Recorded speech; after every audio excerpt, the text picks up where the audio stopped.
బంగారి తెలంగాణల చెరువులన్నీ నిండుకుండలైనాయి. తొవ్వపొంటి పోతంటే భూమికి పచ్చటి రంగేసినట్టే పొలాలు గానొస్తున్నాయని మైకులు దొరికినప్పుడల్లా ఉపన్యాసాలు దంచేది పాత గవర్నమెంట్ల మంత్రులు, ఎమ్మెల్యేలు. మునుపు షెర్లల్ల నీళ్లు లేక బావుల కింద వ్యవసాయం నడిచేది. రైతుల కోసం గోదావరి నీళ్లు మలిపినం, మాది రైతు ప్రభుత్వం అని గొప్పగా సాటింపేసేది. కానీ పరిస్థితి ఎట్లున్నదో చూడుర్రి.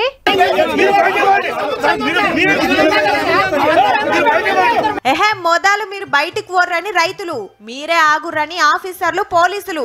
అటు ఆళ్ళాగుడు లేదు, ఇటు ఇల్లు ఊకును లేదు. ఖమ్మం జిల్లా పాలేరు ప్రాజెక్టు కాడ నడిచింది ఈ పంచాయతీ. నీళ్లు లేక పంటలు ఆరుడు పట్టినాయి, ఒక్కొక్క కాడ ఎండినాయని గేట్లెత్తటానికి రైతులే వచ్చిండ్రన్నట్టు. ఈ చెరుకులకి ఊరికి రెండింటికి ఒక్క నెల ఇచ్చి 3 తళ్ళు ఇచ్చి ఆదుకుంటే చాలని చెప్పి మేము గవర్నమెంట్ ని, ప్రభుత్వాన్ని, మంత్రి గారిని అందరినీ వేడుకుంటున్నాం. లేలే ప్రాజెక్టులా నీళ్లు లేవు, ఎట్ల కిందికి ఇడిసాలనేది ఆఫీసర్ల మాట.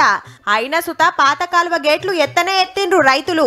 గిట్లయితే రేపు ఇంకింత కష్టమైతదని ఆఫీసర్లు బుద్రికిస్తే సరే అని గప్పుడు గేట్లు దించిండ్రు. మీదికెళ్ళి నీళ్ళొస్తే కదా ఇండ్లుండేది. నాగార్జున సాగర్లనే అడుక్కుపడ్డాయి. ఈడనే చాలా మంది పంటలేయలే ఈ తాపకు. శ్రీశైలంకెళ్ళి ఈడికి రావాలి, కానీ అండ్లనే ముత్తమన్ని ఉండే. నిరుడు ఆనలు తక్కువ పడే వరకు వ్యవసాయానికి మస్తు తిప్పలైతాంది. కానీ ఫిబ్రవరిలోనే నీళ్ల తిప్పలు గిట్లుంటే ఇంకో నెల 2 నెలలు వారాలు నాయ పొలాలకు.